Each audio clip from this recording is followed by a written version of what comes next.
Welcome to the show, Damon Summers. You are a singer, songwriter, and musician, forming the first iteration of X Projection with Andy Leeds in 1984 and winning a local talent show. It led to you recording, touring, and performing on radio and TV. Over the years, X Projection has changed the artist, joining and leaving over time, stopped performing around 2000, apart from the odd reunion gig. You've continued your musical journey, playing with various bands and performed for the Formula One circuit. You've also focused on your songwriting and recording, both for you and other artists. In 2002, you entered the world of managing, and you've promoting artists, working with 19 Management, and you've contributed to shows such as Pop Idol and later The X Factor.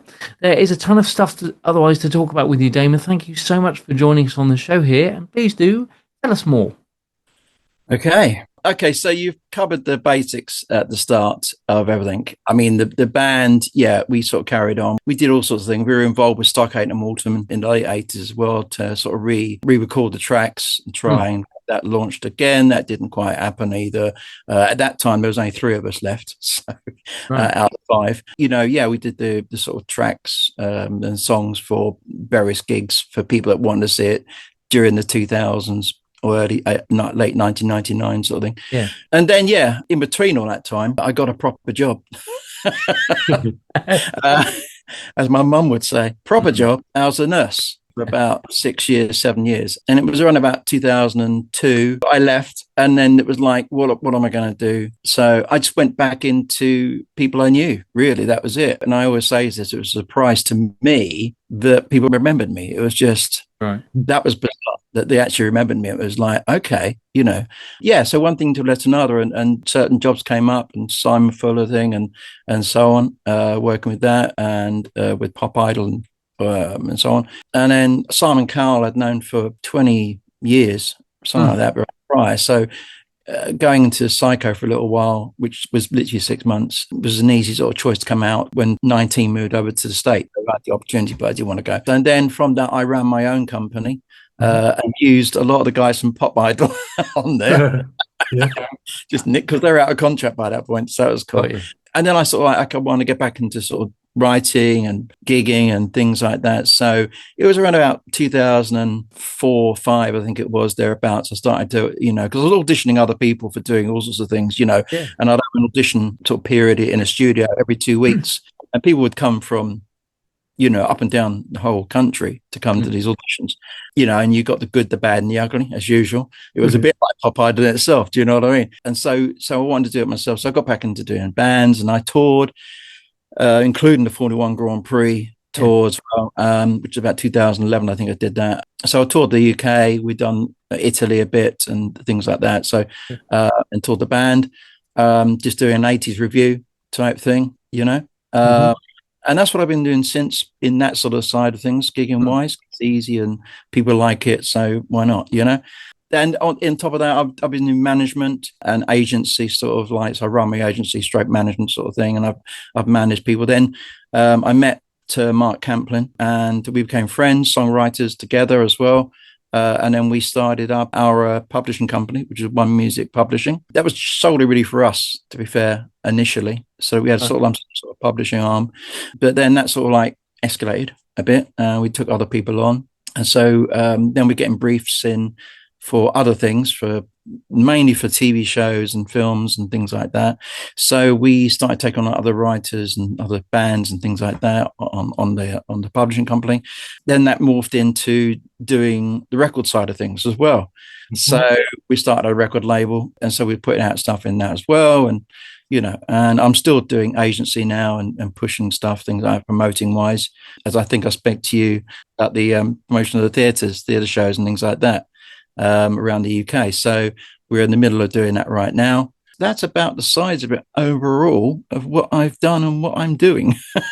Great, very busy. Which one do you like the most? Well, I used to I'm sure you know what I'm talking about here, right? Gigging. Okay, live gigging is great. However, it's the traveling. I've had a little sort of machine where I go like that and flick to the gig. Do you know what I mean? It'd be great, but it's the traveling. So when you're traveling hundreds and hundreds of miles up and down the country, that sort of gets sort of like much as such. So I only gig when I want to gig really at the moment, and we put the shows in when I want to do them. But I do like also the whole, as my old friend Tom would say, organizing and ordering people around. So Okay. I think I do quite well. I try my best for everyone, and that's all you can do, really, isn't it? What's great is like you understand both sides. Yeah, You know, that's a big thing. I think you get a lot of people in the industry, especially in the record label side of things, that are business only and real in-depth knowledge of how, if you are a songwriter, singer, whatever, music's actually in you. It's just something you can't take away. It's just there. That's right. And so you've got to have an outlet for that, whether it be, just in your bedroom with a laptop. Do you know what I mean? With a or something, and you write your own songs just for your own amusement, down to doing live gigs for thousands of people in one go. Whichever way you look at it, the music's in there, and that's what a lot of the business side of things in the industry don't get. But the great thing about the industry as it was years ago, in the rock and roll market of the 50s and things like that, and probably just prior before that, late 40s and things, was that you did have businessmen still involved in it. They were the people that pressed the button sort of thing, but they were brainy enough to employ musicians and, ex-musicians who knew the industry and knew what was going to be good and what wasn't good, and what the kids of that time would like and what they wouldn't like, and so on, and what would work. And so they were brain enough to employ these people. And so therefore you ended up with multi-million-pound record labels, because that's how it was initially run effectively. And then it became more corporate. It wasn't about, are they good? Can they sing? Can they play? It was, how much money can we make out of them? What can we do? And I'm sure you've heard as many stories as I've had about certain record labels, back in the 50s and 60s, of what they did, sort of things they got up to. Yeah, you got away with. Yeah, got away with. I think it's about the size of it, and that went on certainly into the 70s, I think, probably you could argue. Then the 80s came around. It's changed slightly, but, you had then, Motown was a great influence scenario of doing it yourself nearly. Do you know what I mean? Although, they worked with other labels to get themselves out as such. Mid-80s, early 80s, 84, you had Stock and Morton doing the same similar thing, as well as all the majors. But things changed over here in the UK, I'd say about 1979, because there used to be, I think it was the Pop and Rock Music Awards. That would be like every year, and it was like the best-selling single and, and all that sort of thing. And that was sponsored by a newspaper and a couple of other sponsors in this country. I think it was the Daily Mirror. So they put the money up for it, and was, to a point, who was the most popular, artist that year, whatever. You then had a conglomerate of the big, as it was, 5 record labels got together and bought out the Rock and Pop Awards. They made it into the whatever they're doing now, but basically they bought into it, and the Mirror and all the other supporters of it were sort of ousted out, and so they then ran it. So what you had then, from about 1981-2, was not really a real reflection of what the people wanted, what the people were buying, what they were actually interested in, what they're listening to. What it was a way of the record labels at that point saying how great we are. Look at our songs. Here we are. And it was no independence, nothing. So people like Stiff Records and people like that disappeared. They didn't exist, even though you'd have people like Madness and bands like that on that label, which was huge in the early 80s, but you wouldn't see them at an award ceremony.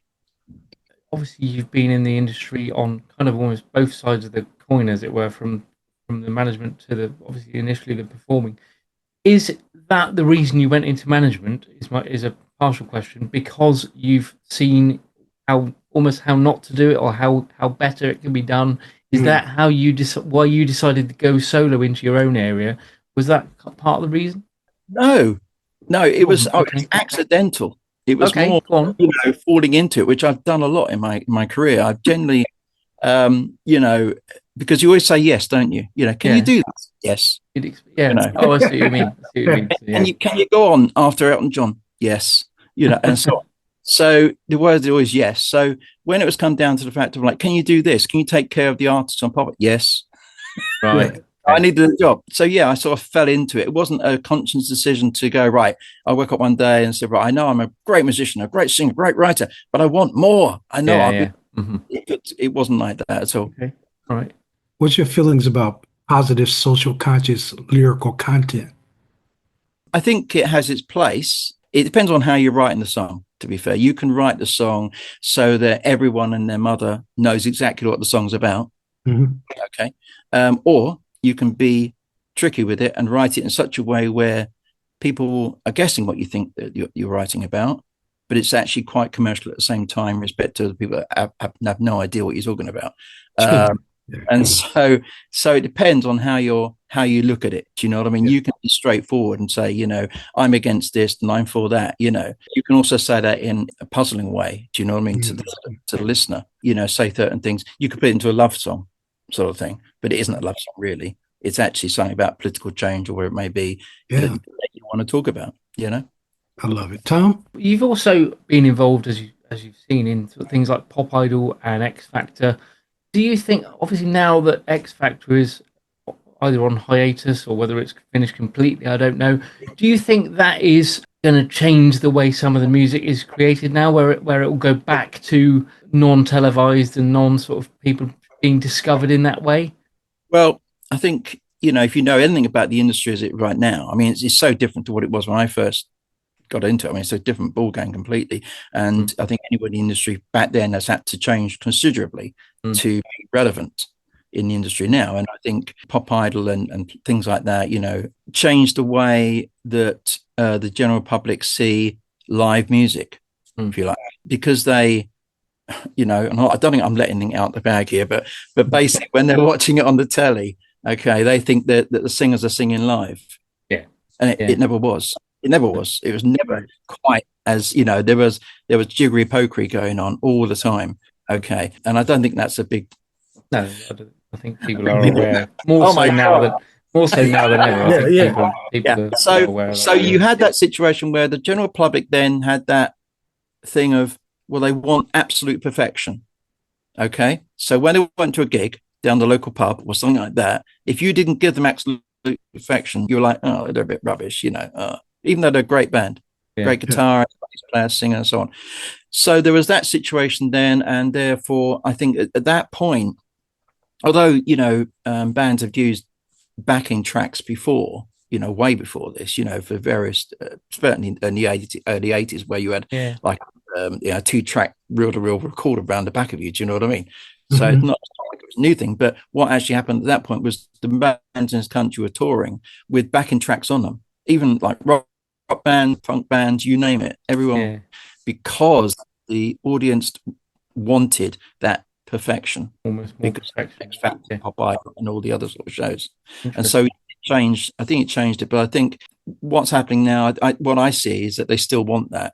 They still they're still used to having that perfection type thing that they're watching. For people also still like the real live feel, and there's something about the live feel, because if someone makes a little mistake, you go, you know what I mean? But it's part of the show. That's it. Right. Yeah. So is it coming back that way? I've not seen it. Not yet. Not in any. I mean, obviously, lots of bands play pubs and clubs and and things like that. But if you go to a gig of pretty much any artist that you're paying £100 for a ticket or £50, I guarantee you there's some backing track as such on that show.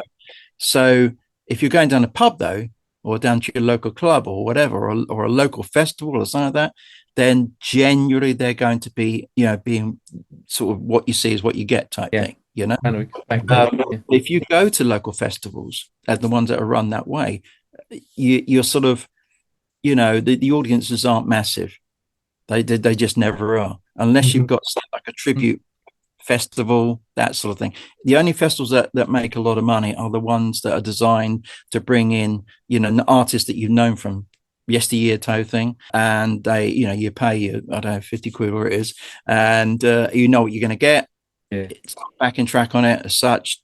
No matter what band it is, or it's it's something like Banana Run, where it's just two girls. You know what I mean?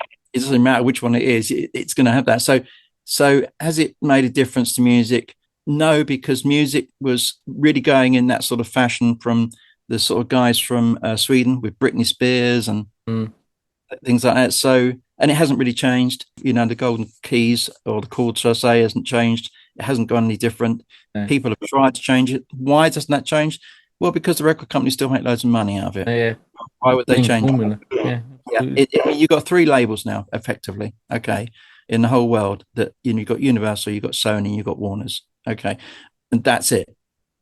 Everything else is satellited, independent. Yeah. Well, no. You have a whole load of satellite labels from them 3 labels, and then you have the independents. Yeah, absolutely. Yeah. But you name an independent label, right? That's gone into the top 20. Right. Yeah. Doesn't you might, as an independent label, you put your stuff on Spotify, okay, right? If you really want to,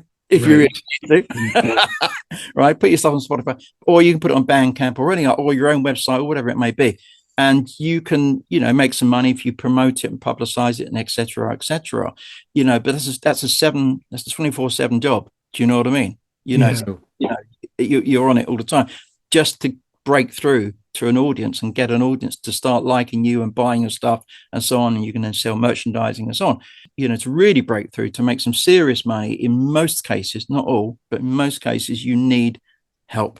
You need someone that's got the sort of all the dots lined up as such, and have eventually a bigger backer behind them, Unlike, back in the 70s, where if you had an independent label, and I can only speak about the 70s because that's what I remember, but you had a label in the 70s, you could break through. You could, get your song played in the local discos, nightclubs, whatever it might be, and break through and get into the charts as an independent label. Now, the independent label scenario, in respect of making any serious money for anyone without being compromised by, again, a larger label coming in, buying shares, buying the company, buying the label, whatever, is nil. So if you're running a small label, the only way you can do it is really what I've already said in respect of putting it on social media as such, or Bandcamp or places like that, to bring revenues for you and the band, and to them to make more music, and obviously subsidize that by gigging as well. I've seen lots of bands that people don't know in the general public, if you like, but their concerts, the gigs they do, 400-500 people, paying £10 to go and see them, are packed. They're doing really well, right? And they travel around Europe, and they do really well. But if you ask Joe Bloggs in the street about a band, they go, never heard of them. So I think these days it's so fractured in that way, which is good actually, because what happens is that you tend to log on to that type of person that's into the sort of writing you sort of, and recording and playing. You listen to other music that's similar to what you're doing. You get involved with that, and therefore that gives us like a basic fandom as such. Therefore you build on that, and I think that's the only way you can really do it if you're going to do it that way. Then you've got the problem is if you become quite good and famous in your own right, in your own bedroom time, the problem is you then have the problem of somebody coming in and going, I could make you a millionaire. Do you know what I mean? And the best studios, the best musicians, we'll do this, we'll do this, we'll do that, and you're like, Pandora's box, We're going to have you back because you got some serious stories. You know what I mean? A lot of people listen and go, wow, I didn't know that. But listen, thank you for the privilege of your time, my brother. And Tom's going to get all your information so we can spread the love. Well, I've spread some stuff as well. What we want to do, Damon, just for our listeners and viewers, just to see if you're on any kind of social media or anything like that with the bands or with the... Most social media. I tell you the best way to do this is the height of fame here, So if you go on Google and put my name in, Damon Summers. Right. No worries. Okay. I'll find the links anyway, and I'll pop them on the description. Yeah, you'll find it. Yeah, I'm infamous, I think is probably a word for it. Fair enough. Wonderful. Thank you, brother, for coming on, man. Thanks, Damon. Okay. Thanks a lot. Thanks for joining us. All the best, brother.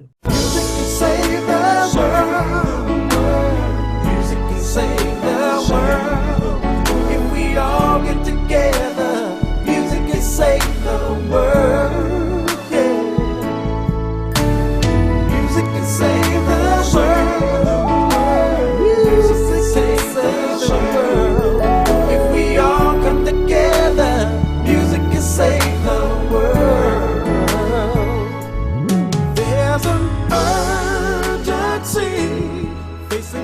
humanity. Thank you so much for watching. To stay up to date, please click subscribe and hit the bell. You can also join our group on Facebook and find us on LinkedIn and Instagram.